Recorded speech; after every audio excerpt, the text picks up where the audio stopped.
Ah, porque a geração é ruim, que não sei o que. Não é, e eu vou te provar no vídeo de hoje, fazendo uma nova convocação com 23 jogadores que não foram convocados pelo Dorival Júnior. E olha que tem muito nome bom na lista. E além de falar dos 23, eu ainda vou citar outros que poderiam entrar nessa lista tranquilamente, mas não levem a ferro e fogo. Isso aqui é mais para mostrar a geração e a quantidade de jogadores que a gente tem para a seleção brasileira, do que falar assim, eu prefiro esse do que esse. Não leve então minha lista a ferro e fogo. Mas se você não me conhece, meu nome é Samuel Rezende, sou jornalista e esse é um canal focado na seleção brasileira. Bora lá então, goleiros, eu iria com Lucas Perry do Lyon, Hugo Souza do Corinthians e Everson do Atlético, com margem tranquilamente aqui para trocar o Everson, por exemplo, pelo John do Botafogo, pelo Léo Jardim do Vasco, pelo Everton do Palmeiras. Eu acho que são todos excelentes goleiros, mas pela fase atual, eu acredito que o Everson seja esse terceiro goleiro, que está numa fase melhor do que esses outros citados, mas assim, como eu disse, poderia ser o John, poderia ser o Léo Jardim, poderia ser o Everton, acho que são todos grandes goleiros, mas o Everson, inclusive, é o goleiro menos vazado do futebol brasileiro em 2025, entre os times da Série A. Você tem o Lucas Perry, que já poderia, e o Hugo Souza, que já poderiam ter entrado no lugar do Ederson ou do Bento na lista do Dorival. O Lucas Perry, assim, é impressionante, cara.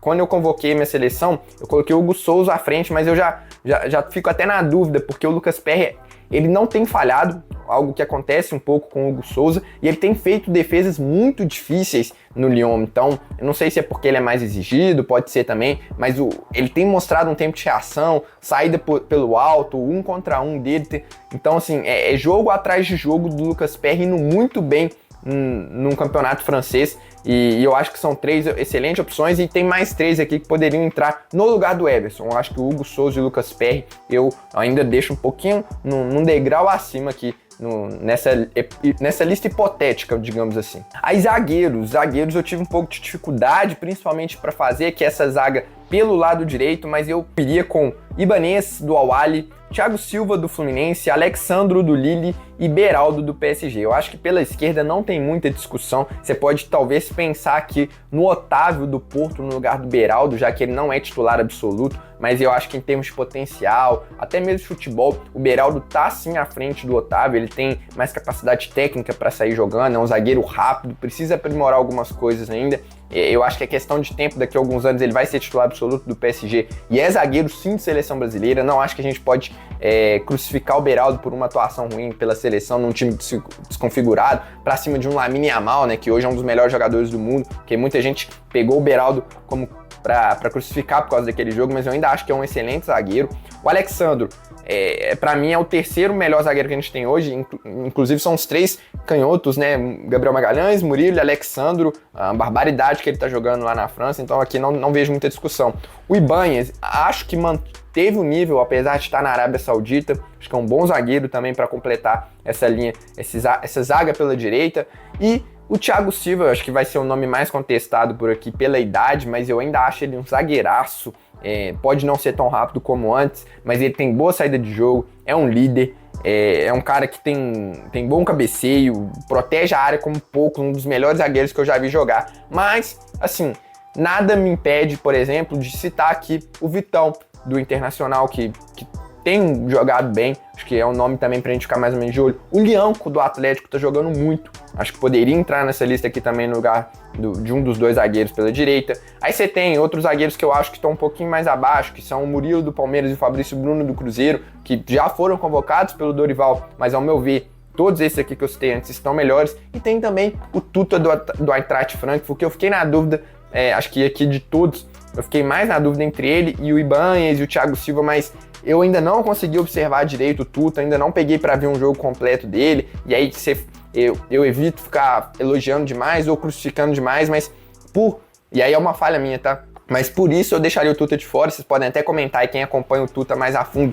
se ele tá acima do Thiago Silva, do Ibanez, por exemplo, ou até mesmo do Beraldo, né? Por que não? A gente poderia sim convocar o Tuta no lugar do Beraldo, acho tranquilo. Mas enfim, acho que aqui a gente tá falando de 6, 7 opções que são muito boas. Não acho que estão no mesmo nível dos convocados, não mudaria a lista de convocados do Dorival, mas a gente tem zagueiros aqui, inclusive ainda tem o Bremer e o Militão que estão lesionados. Zagueiro não é um problema na seleção brasileira. Laterais, eu iria com Dodô, Fiorentina, Ian Couto do Dortmund, Caio Henrique do Mônaco e Carlos Augusto da Inter de Milão. Aqui foi mais tranquilo de montar, viu? Acho que o Dodô é o principal lateral direito que ficou de fora da convocação. Ele tá muito bem no campeonato italiano, ele participa pouco de jogadas ofensivas, mas é um lateral equilibrado, rápido, marca bem, chega bem à linha de fundo, precisa aumentar um pouco mais essa participação em gol dele, ao meu ver, mas ainda é o lateral mais confiável depois do Wanderson e do Wesley. O Ian Couto alterna muito entre reserva e titular lá no Dortmund, tem sido mais reserva,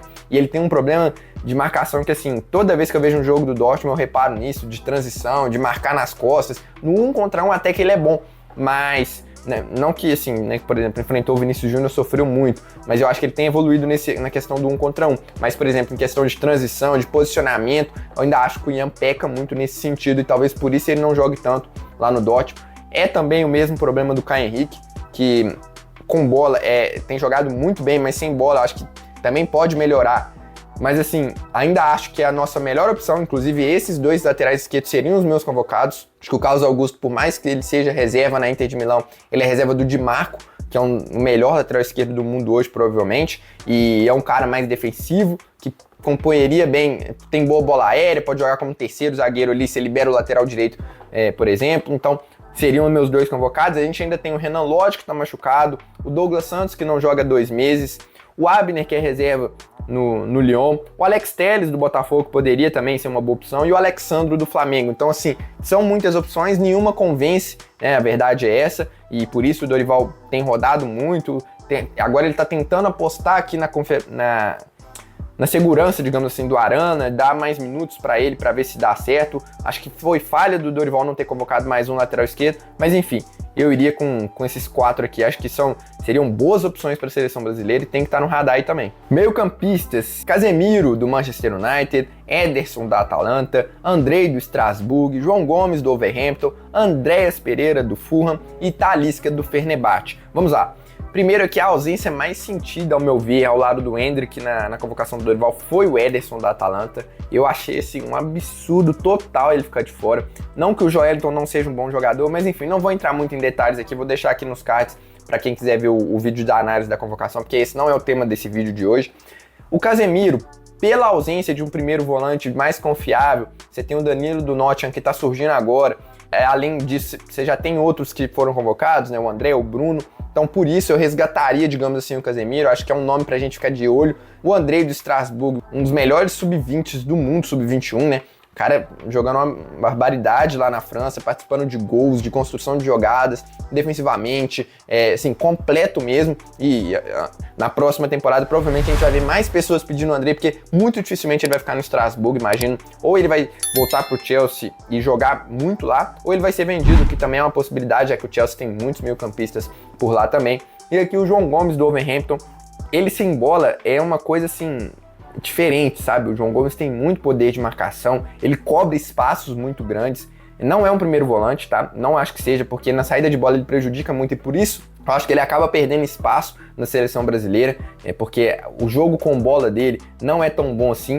E cara, eu fiquei muito na dúvida aqui entre o João Gomes e o Gabriel Sara, porque o Gabriel Sara tem características mais diferentes, é um cara mais técnico, que jogava como meio, até como meia esquerda, mas é um homem da bola parada lá no Fenerbahçe, que contribui com muitas assistências, tem um lançamento melhor. Então, por questão de característica, eu fui com o João Gomes, mas eu acho que o Gabriel Sara poderia entrar tranquilamente aqui na vaga dele.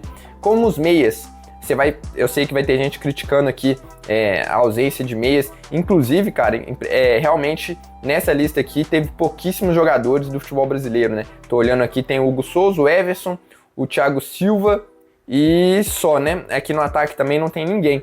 E, cara, sinceramente, eu não olho isso, eu olho a qualidade do jogador e eu poderia ter colocado aqui o Rafael Veiga no lugar do Talisca, por exemplo, mas eu acho o Talisca mais jogador, de verdade, por mais que ele ainda não seja titular absoluto lá no Fenerbahçe, mudou de time agora, né? Tava no Al Hilal, eu acho ele um cara diferente, não acho que ele perde nada pro Rafael Veiga. Acho que o Talisca pega tão bem na bola quanto, inclusive eu acho que são características parecidas, são caras que não são pensadores, digamos assim, mas que atacam bem a área, tem uma boa finalização de fora. Eu acho o Talisca mais jogador, assim como eu acho o Andrés também um pouco mais completo, e aí sim um cara que tem mais visão de jogo, que pode ser um cara do lançamento, que já jogou bem pela seleção brasileira, então nesse caso eu preferiria o Andréas e o Talisca, mas como eu disse, não levem a sério, é mais para citar as opções aqui mesmo. Poderia ser o Rafael Veiga, poderia ser o Oscar, tá? O Oscar tá voltando agora, eu ainda acho que ele tá num nível um pouco mais devagar, precisa ter um pouco mais de intensidade antes da gente falar dele ser convocado para a seleção brasileira, inclusive estava na pré-lista do Dorival, mas eu acho que, por exemplo, o Veiga estava na frente dele, o Paquetá, querendo ou não, também é uma opção, não vive uma boa fase, estava lesionado até pouco tempo, mas não deixa de ser um cara importante, o Alan Patrick voltou agora, e também é um dos melhores meios do futebol brasileiro, e aí já entra mais naquela questão de pensador, acho que é uma opção também, o Lucas Moura, um cara mais de condução, o Douglas Luiz, que aí já voltando para opções de volantes, né, acho que os dois aqui que pode falar são o Douglas Luiz e o Gabriel Sara, mas o Douglas Luiz pouco tem jogado na Juventus, então nesse momento ele perde moral aqui.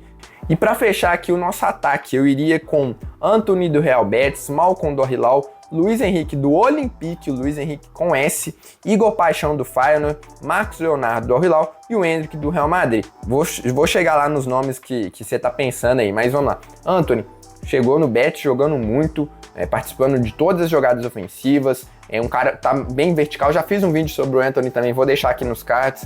O Malcom, eu acho, assim, é muito triste que ninguém fale do Malcom na seleção brasileira, porque você vê jogos do Hilal, impressionante a qualidade técnica do Malcom para driblar, para armar, até mais por dentro, tá? Aqui eu coloquei ele como ponta direita, mas ele pode ser um segundo atacante, ele tem jogado, inclusive, mais como segundo atacante, com liberdade para ir para os dois lados e driblando muito, fazendo aquilo que o Neymar poderia ter feito no Hilal.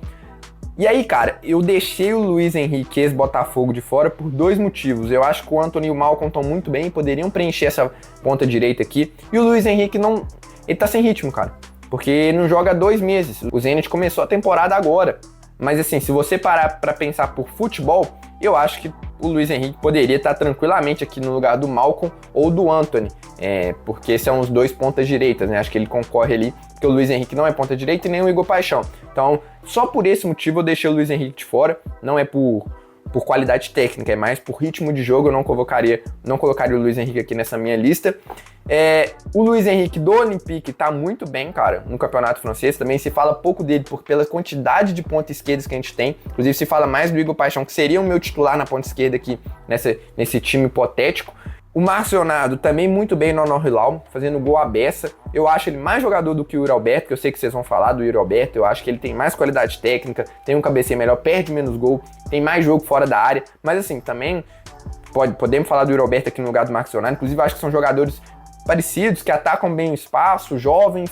Acho que eles disputam posição ali. Acho que o Marcos nem ficou na lista do Dorival, né? Não sei porquê. Tem o Igor Jesus também, que é um cara mais centroavante. O Evanilson, que também poderia entrar nessa lista aqui no lugar do Marcos Leonardo. Tem feito muitos gols pelo Bournemouth, não seria nenhum absurdo. Então, o Brasil tem algumas opções para centroavante. E o Endrick, assim, dispensa comentários, né? Para mim, um absurdo ele ter ficado de fora da lista do Dorival Júnior. É a nossa grande promessa. Eu acho que pode ser o camisa 9 que a gente tanto quer, sim, na seleção brasileira. Pelo menos é o cara que tem mais potencial para fazer gols. E aqui eu deixei de fora também, eu sei que vocês vão falar aí do Martinelli e do David Neres, que eu acho que, por exemplo, o Martinelli entraria aqui no lugar do Luiz Henrique, tá? Eu prefiro o Martinelli, e até o David Neres eu prefiro também no lugar do Luiz Henrique, mas o David Neres eu deixaria de fora, mas os dois estão lesionados. Então, por isso eu não coloquei aqui na lista. Mas se for pensar numa seleção ideal, digamos assim, talvez eu colocaria o Luiz Henrique no lugar do Antony, porque o Antony ainda tá começando no Real Betis. Sem pensar em termos de ritmo de jogo e lesão, acho que eu colocaria o Luiz Henrique, colocaria o Martinelli aqui no lugar do Luiz Henrique do Olympique, colocaria o Renan Lodge, talvez, no lugar do Carlos Augusto ou do Caio Henrique, a gente pode pensar isso. Mas eu acho que seria mais ou menos isso. Enfim, são muitas opções. E aqui, cara, só pra gente ter uma noção do que seria esse time titular. Vamos lá. Hoje eu iria com Lucas Perry, Dodô, Ibanez, Alexandro e Carlos Augusto ou Caio Henrique. Você tem acho que uma defesa bem honesta, assim, sabe? Não é de primeiro patamar, mas bem honesto. Aqui, Casemiro e Ederson, pra fechar um meio de campo. E Andreas, acho que seria um meio de campo muito bom, com a possibilidade do André jogar ali também, tanto no lugar do Andreas, quanto do Ederson, quanto do Casemiro. Acho que o João Gomes ficaria no banco. E aí o ataque aqui teria, hipoteticamente, o Antony com o Igor Paixão e o Endrick. Tá ruim não, né? Geração. a gente tem, e eu acho que ninguém pode falar o contrário. Mas quero saber a sua opinião. Faltou citar alguém aqui? Você faria alguma mudança? Como eu disse, não levem essa lista a ferro e fogo, porque é mais para mostrar as opções que a gente tem do que para falar assim, essa aqui tinha que ser a lista. Não, eu já fiz isso em outros vídeos. Pessoal, gravando esse vídeo aqui só para fazer umas pequenas correções que surgiram depois que eu já tinha gravado o vídeo completo anteriormente. Primeiro, eu falei do Thiago Silva na convocação, mas ele acabou de retornar de lesão. Então, para ser justo, usando o mesmo critério do Luiz Henrique, ex-Botafogo, Thiago Silva ficaria de fora dessa lista hipotética aí para a entrada do Lianco, provavelmente do Vitão ou até mesmo do Tuta. O Igor Paixão se lesionou depois também, eu fiquei sabendo depois que eu já tinha gravado o vídeo. E nesse sentido, talvez eu colocaria o próprio Luiz Henrique do Zenit ou o Martinelli, porque ele voltou de lesão, mas tá sem ritmo de jogo também. Então a gente teria algum ponto aí que tá com pouco ritmo de jogo, mas ainda assim eu acho que eu iria com o Martinelli ali na ponta esquerda, no lugar do Igor Paixão, porque ele voltou de lesão. E só para fechar, o Lodge também voltou agora, não está mais lesionado, mas também por essa questão de ritmo de jogo, eu manteria o Caio Henrique e o Carlos Augusto, mas acho que o Renan Lodge também seria uma ótima opção. Enfim, se você curtiu esse vídeo, deixe seu like, que é muito importante para o crescimento do canal, e se inscreva também para receber mais conteúdo sobre a seleção brasileira. Fico por aqui, um abraço e até a próxima.